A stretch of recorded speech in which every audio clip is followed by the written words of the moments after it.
The video opens with a steady, confident narration, a reminder of why this channel exists, to expose police misconduct and educate viewers about their rights.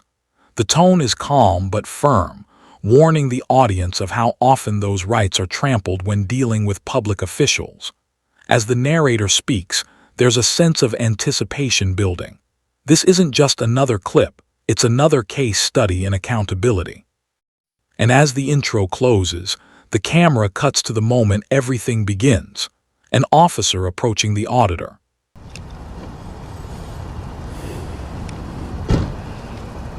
Hi, sir. How are you? How are you? I'm doing well. What's going on today? What do you mean? Why are you recording? Why am I recording? What's your name and badge number? My badge number is 30410. And your name? I don't need to provide you my name, but I can give you my badge number. You do need to provide 2 pieces of ID under the Community Policing Act. Yes, you do. It's, how do you pronounce that?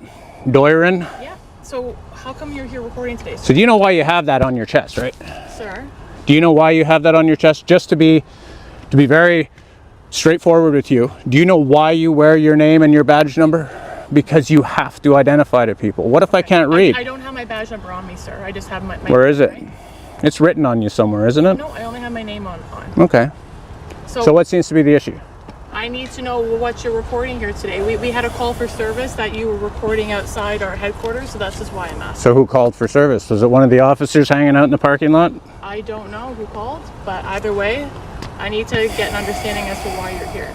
The officer steps in with a polite face, but an agenda underneath. She asks why he's recording, but the auditor immediately redirects. What's your name and badge number? What follows is a dance of deflection. She tries to claim he must provide ID under the Policing Act, but he shuts that door in seconds. Her badge number is shown, her name reluctantly revealed, and suddenly she's the one on the defensive. The tension rises as she tries to justify her interruption. There was a call for service, she says, but when challenged on whether a law has been broken, she can't answer. Her authority slips and the viewer feels it. Why? Am I breaking a law? No, I'm just asking why you're here. I'm not breaking a law, so therefore I have no obligation to explain myself to you. I'm working on a little project, as you can see. Okay. And you interrupted me while I was narrating, so. Okay, what kind of project are you working on? Is that going to change anything? No, I'm just trying to get an understanding as to why you're here recording. How are you? I'm all right. How are you? Good, thank you. A second officer enters the scene, more composed, more professional, and the contrast is immediate. He delivers his name and badge number without resistance. He acknowledges the auditor, right to film.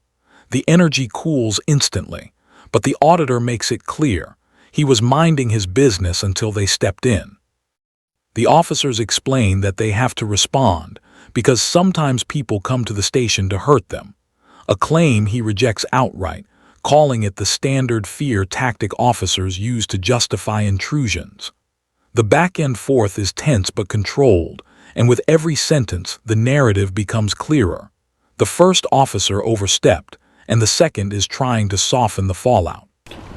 Your name and badge number? You'll get it at the end, don't worry. No. May I have it now? Yeah, Morocco 30324. Can we help you? No. Okay, what you doing here?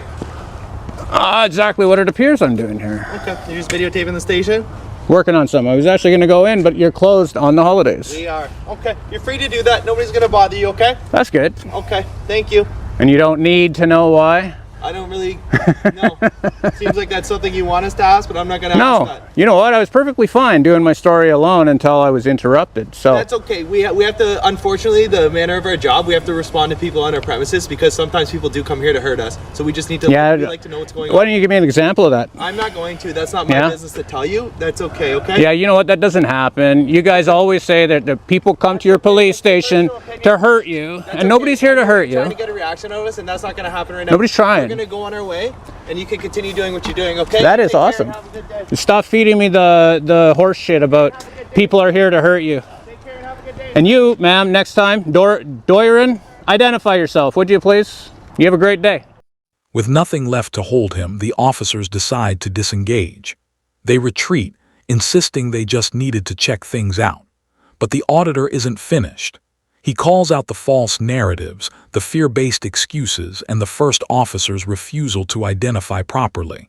It's a final swing that lands hard, a reminder to the viewers watching that compliance isn't the default, and knowledge is power.